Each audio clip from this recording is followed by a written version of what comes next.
Greetings. Welcome to ITR Live. I'm your host, Chris Hagen. We are back here in Studio 130 for another fun-filled, action-packed episode of Iowa's gold standard conservative political podcast. John Hendrickson and myself today. Hope you're doing well. We are looking forward to a very warm mid-50s day here in central Iowa. John, spring's here already. It is, yeah. In fact, as I was sharing this morning, yesterday I saw 4 robins. Yeah, that's exciting. It is. It is. I had a friend of mine in northeast Iowa that had daffodils poking up. That's incredible. In the front. So I think that we, having been a veteran of this for a while, I suspect we'll be rudely shocked with some weather coming around. I mean, it's not over yet. Today's the last day of January. We got a ways to go, folks. Yeah. Okay. We got a fair amount to cover today, John, so we probably ought to just get right to it. The legislature is in full swing, and there's been some news out of there. I don't know that there's been as much on the big conservative reforms this year, this early, as we've seen in some other years, and I almost just, my experience, it almost feels like a normal year up there, instead of having there be a really big reform that gets done early. So we're gonna talk a lot about that today, and just some other fun stuff. We had I think a fairly robust pre-production meeting this morning. Yes, yeah. And I start off with something kind of philosophical, but you made a comment on a project that you were working on freedom and liberty. And what was the question? Remind me again exactly what the question was that you had to, that you were faced with. How do we define freedom and liberty as terms? Yeah, these get thrown around a lot, especially by conservatives or freedom-minded folks like us. But what's freedom and liberty, and how should folks? No, I mean, I think this is serious. How should we think about that? We shouldn't just throw it out there that we support freedom and liberty without understanding what it is that means. Yeah, today we use them interchangeably, but they actually have different meanings. And if we look at least in the context of Western civilization, they have different meanings. And so, for example, what I was sharing this morning, we could go back to classical Greek intellectuals, and for example, Plato, in his I believe it's from his Republic, writing about Socrates, described that a person may think that a tyrant may be the most free person because he can do whatever he wants. But Plato argues that he's the least free because he's a slave to his passions and his appetites. And we can then go to Rome and look at Cicero, who was very influential to a lot of people in Western thought, including John Adams and Thomas Jefferson, many of our founders. And Cicero argued that we need to have what he called ordered liberty. That liberty has to have, there are certain moral obligations, in sort of natural law that governs people. And then we can look at, I think, the Christian element of it, which is the definition I agree with, because it comes down to this idea of one, total depravity, is that mankind's a slave to sin, but without freedom, true freedom is found in Christ. Yeah, and so that becomes the Christian element of that. But it's interesting because then there's just sort of the traditional, classical liberal view of it that says that. Liberalism is basically the ability, or freedom is the ability to actualize one's desires without hindrance. And so basically, we need laws to regulate behavior. And you and I were talking about an article about drugs, I believe, in San Francisco this morning. And but that can have negative consequences. If you have too much government, it takes away from liberty. But if you have not enough government, that creates problems. And one thing I liked about, I think James Madison summarized this best in Federalist 51, and he says, government is the greatest of all reflections on human nature. If men were angels, no government would be necessary. If angels were to govern men, neither external nor internal controls on government would be necessary. In framing a government which is to be administered by men over men, the great difficulty lies in this. You must first enable the government to control the governed, and in the next place, oblige it to control itself. And that was Madison, Federalist 51. And, that's what the Constitution did. It created a limited government that had, in a sense, an ordered liberty that. Yeah. Well, when we go down this path, certainly two things that occur to me, John, is that this is not an either or. No. On whether you want to protect individual liberty or promote personal freedom.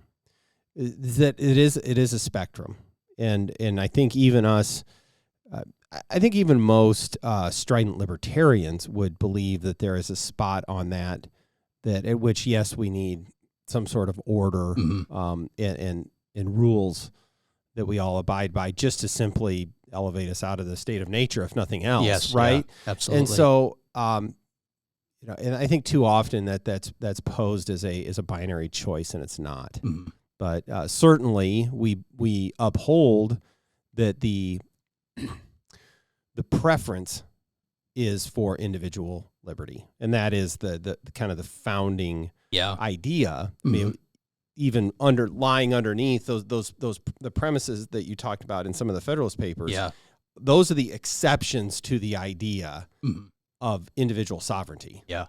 So absolutely. But the other thing that just occurs to me through all that, going back, I mean, literally, what's Plato? How several hundred years BC? I mean, almost 2,500 years of the depth of thought. Yes. That went into all of this, and I think too often we hear from progressive thinkers that really history started just a couple of generations ago, and we finally perfected it. And certainly we've seen a lot of progress in political thought, but there was some really high level thinking about how to order society. That's been going on for a long time in our world, and we absolutely should lean on that. Absolutely. That's one thing I was thinking about, because I had nothing better to do last night is to think about this. But oh, good. But just what we inherited from, especially from the British tradition of the English Constitution, of the Magna Carta and the Petition of Rights and Bill of Rights and things like that, and all that gave us really some unique principles that we take for granted that's in our system, like checks and balances, separation of powers, federalism. All those things come out of that great Western tradition, and I think we take that for granted. All that is, in a sense, building blocks of liberty. And the other thing too is that it also comes from Christianity. And so when you look at thinkers like Martin Luther and John Calvin, we think mainly of theology, but Martin Luther and John Calvin were also writing about the proper role of government society. And John Calvin, for example, was highly influential in talking about separation of powers, checks and balances, and federalism, even before they were very popular ideas. Well, I really did not intend to deviate too far into the theological today, but I mean, even the Reformation itself was about elevation of the individual in their ability to know things over needing the formal structure of the church. So, okay. And one more thought on that, and because I think it's worth sharing, and I think two comparisons for listeners. Look at our revolution, the American Revolution versus the French Revolution. The American Revolution was something that was not meant to overthrow society. It was to conserve, in a sense, the system that was in place, whereas the French Revolution became a total disaster, a bloodbath, all in the name of what they called democracy and liberty. They claim to have been inspired by the American Revolution. 1789, I believe. One of my little secrets I don't talk a lot about, John, is I was a French major in college. So, but you're exactly right. It was about overthrowing society, not improving it. And frankly, the French have, although they hold that up as getting rid of their monarchy, have really had to fight that. Certainly for, during the 1800s, they had to try and put their society back together. And struggled in many ways. Good. Okay, so now we've talked about modern political theory, political philosophy, history, theology, and French history. Okay. So I think we should move on to what's happening in Iowa now, which is the legislative session. And there's a lot of bills floating around. And we've talked about some of these things, but others we haven't talked about at all. So, first and foremost is what's going on with tax policy at the Capitol. Now, I don't know if we've mentioned this year in the legislative session, John, but typically tax policy happens later in a legislative session.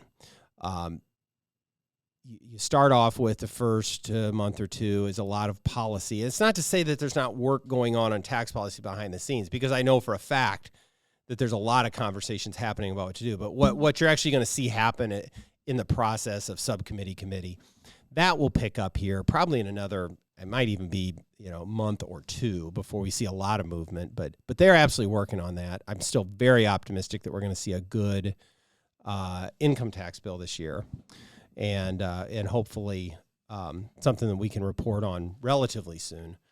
So that's happening. That happens in tandem with the state budget. Mm-hmm. And those are kind of two sides of one coin. How much are we going to spend, and how much is available to, drive towards income taxes. The legislature has, at least in the last many years, done a very good job of holding a line on spending. And you found there was a really good comment juxtaposing Iowa's legislative history on spending versus the federal government on that. That was a Grover Norquist comment. Yeah. I know. Do you have that down? I do, yeah. Okay. Yeah. And this was great. So our friend Grover Norquist said this. It was I think it was the subheading on an article. Yes. But what did he say? Yeah, this was an article that was in the National Interest this morning, and basically the subheading is referring to debt and deficits and economic growth being too slow. But he said, those are the symptoms. The problem, it is worth repeating, is spending. The problem is spending. The problem is spending. The problem is spending. Yeah. We've seen that in Iowa. Yes, yeah. Because we have controlled that spending, we've been able to do all of these other things. And so long may it continue. And, you and I have talked about, and this was something that Leader Whitver said in his comments. Iowa has controlled their spending, but look at these other states like Minnesota and California that have just ratcheted up spending, and now they're facing budget crisis because as a result of that's right. That's right. And so that tax and spend agenda doesn't work. Well, we certainly appreciate the work that the legislature does to pass responsible budgets, and we've avoided these problems that other states have had. And frankly, not even just the big spending states that want to keep spending more, like Minnesota or whatever. We've avoided the problems that other states have had that wanted to have it both ways. They wanted to keep spending and cut taxes. Yes, we've avoided that as well. Yeah. So, it's again, we come back to Iowa being the gold standard and the model for how to do this, but it starts with limiting spending. So I say all of that, though, is that they're also working on the budget. And that's the other piece that's happening behind the scenes, where they have budget subcommittees where they break them into functional areas. The Health and Human Services will decide where to deploy those resources, and education and where to do that, and the judicial branch and the administration and economic development, all those things. We just figure out where it all goes. So they're working on that. Might not see it, in the news, but both of those pieces are happening. A few other bills, and then I want to ask you a little bit on some regulatory reform stuff. I know there's a subcommittee today on eminent domain with the pipelines that's going on. That seems like almost an evergreen issue. Not really our issue, but that's out there. Again, it's going to consume some. Today also is subcommittees on the governor's proposal on AEAs, the area education agencies. She's already kind of revised that proposal a little bit, trying to listen to folks. So another one, John, before I want to talk about some of the regulatory things, but there was a bill. I don't know. I hope you saw this, because I think this is right in your wheelhouse. Ending in-state tuition at our Regents universities and community colleges. I think in community colleges, but definitely for the Regents, for non-citizens. I did see that. You did see this? Yeah, okay. Yeah. So I treated myself on this one to the article at Iowa Capital Dispatch because I really wanted to see what the criticisms were. I mean, it is what it says it is. I mean, the in-state tuition rate at our region's institutions is subsidized by Iowa taxpayers. Mm-hmm. And so when an Iowan goes and gets Iowa State, UNI, our Regents institutions, they get a lower tuition rate because they're an Iowan. They get to take advantage of that subsidy. This bill would make it so non-citizens, illegals, undocumented, whatever label you want to throw at that, would not be able to get that lower subsidized tuition rate. What do you think about that? I actually think that's fair, and I know that probably seems cold-hearted, but I think of there's some states, for example, if you're going to college and you go to a school outside that state, if there's not reciprocity, you pay a higher tuition to go to that school. And so I know there's bills in the legislature right now about screening benefits for undocumented immigrants, and I think those are totally appropriate because there is a cost to illegal immigration. Yeah. And it's a serious issue, and so I don't think it's why should in a sense they have a benefit? Yeah. And I just don't think that's right. I think it is absolutely a worthwhile conversation to have. We've talked about border security here. These aren't even ITR issues necessarily, but here's where we get sort of at the intersection of fiscal policy in this. You and I have strong feelings about securing the border. Mm-hmm. But then the overall issue of the appropriate level of immigration, who qualifies, who gets to come in, and there's a huge range of opinions on that. But it is important to note that it comes with a cost. Yes. It comes with a cost when you bring in refugee populations. And that may be the right thing to do, but let's not pretend that it doesn't cost the existing citizens and the taxpayers to extend those benefits to others. And here's the situation. I'm sure there's plenty of people that think, well, they've gone to school here, they should be able to go to college here at the rate at the subsidized rate. Well, okay, I suppose you can hold that, but let's not pretend that it doesn't cost us something to do that. That's right, yeah. And that's not just in higher education. It's certainly in our K-12 education system. And again, reasonable people can disagree on that, but it is a huge cost. It is, to all of us. Yeah. And I heard it said once that a nation can either have open borders or an expansive welfare state, an entitlement state, but they can never have both. No. So, again, we're going to talk about a sliding scale of where you want to be on that spectrum, but it certainly shouldn't be off limits to have that conversation. And the other thing is just the rule of law itself. Yeah. And you and I have to follow it, and everyone, else should too. I mean, I don't think it shouldn't be controversial to. I'm a strong believer, as you know, in America first, and I think we need to put our people first. Right. Well, it was argued that doing this would shut down our agriculture sector because who would be available to work? I think that's hyperbole. Yeah. And it's an attack on immigrants, and that's the other part where it's not. It's trying to have the conversation about what benefits get extended and who qualifies and who doesn't. And that is something that we should be able to have a conversation about. That's a sad part about policy is that there's so much emotion that's injected into these issues. And so especially with immigration, if you say anything against immigration, you're immediately demonized. Yeah. And we were talking about the governor's decision to not take the federal money for the summer food program, and that becoming very an emotional issue, and people not looking at it through a lens of reason of why she made that decision. Right.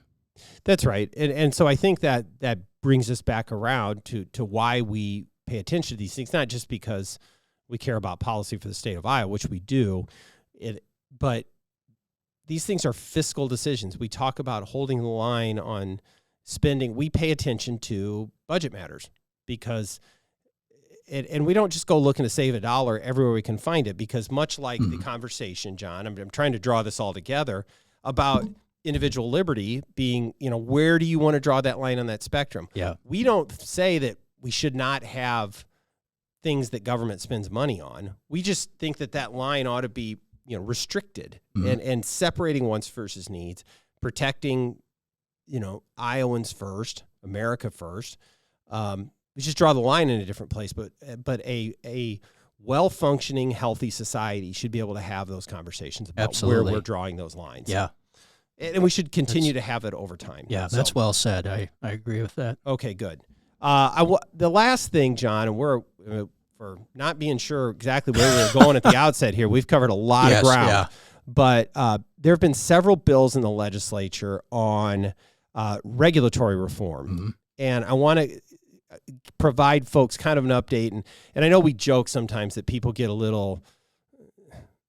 they check out a little bit when we talk about regulatory reform, but some of this stuff is really important. It gets, again, back at the heart of the matter of individual liberty and freedom, right? Does, yeah, absolutely. So where are we at with some of these, the bigger things?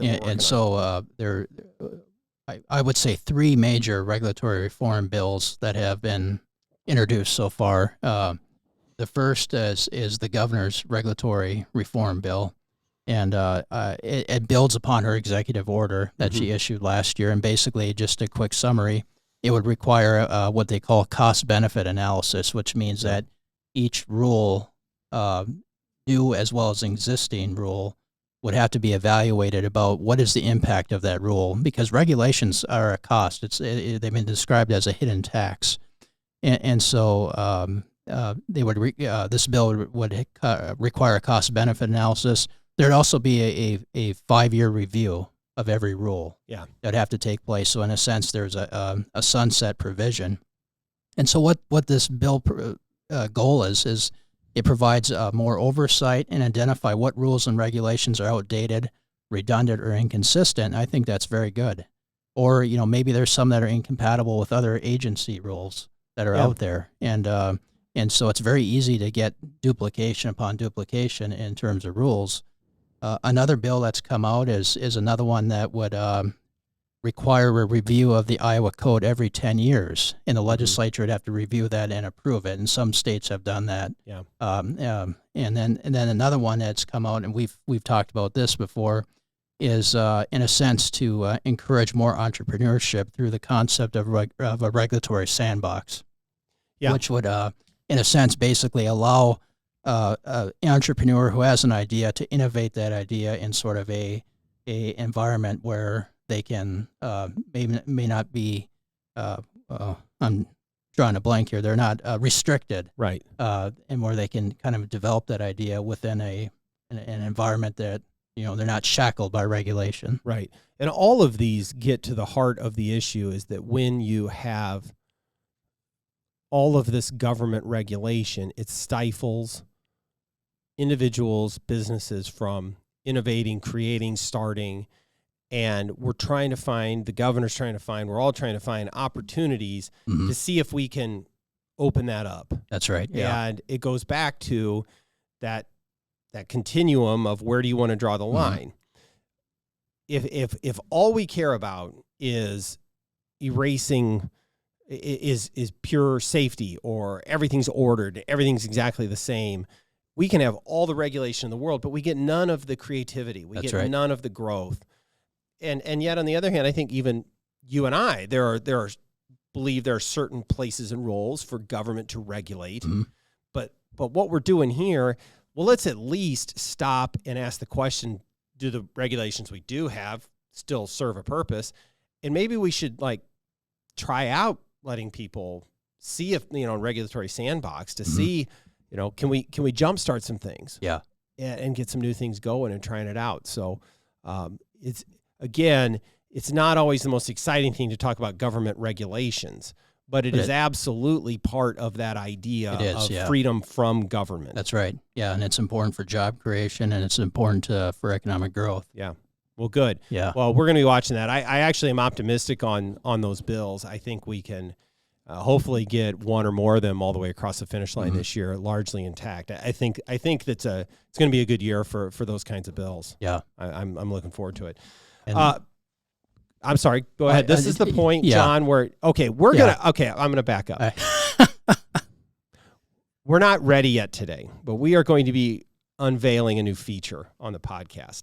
In addition to John, who did not bring any new memorabilia today, we're going to have a new feature for John coming up. But in anticipation of that, this is the point in the show where we ask John if he's got anything else to offer, and he gets to now bring up a new topic. That's right. So, John, do you have anything else you'd like to talk about today? I do, and I'll be quick on it, but there's just two developments that I've been watching in terms of what other states are doing in terms of tax policy. One is Ohio, and some legislators in Ohio have introduced legislation to eliminate their income tax. And then Governor Doug Burgum, who was a former presidential candidate and gave his State of the State address yesterday and called for the legislature to eliminate their income tax. Okay. And North Dakota last year made significant progress on lowering their rates. And so that was a major part of Governor Burgum's address. And this is his last term. He would have been on the ballot this fall. So those are just two interesting developments in terms of what other states are doing with, and it just shows that there is a tremendous competition going on with states to lower rates in order to create economic growth. And there was an article this morning I saw where, I think it was in City Journal, I forget what publication, but just the amount of people that are moving into these red states. Mm-hmm. And that's one thing that Governor Burgum pointed out, is that North Dakota is seeing quite a bit of population growth. Yeah. And, even Iowa, Governor Reynolds said that in her address, that even Iowa is starting to bump up a little bit because these pro-growth policies are starting to kick in. I suspect, I think those are all great, that we tracked the census the last time we had the census come around. We got those numbers in 2021 that showed some growth. We tracked that because there's just hard data that people are relocating. Yes, yeah. I mean, the classic example is New York to Florida, but there's others. Yeah.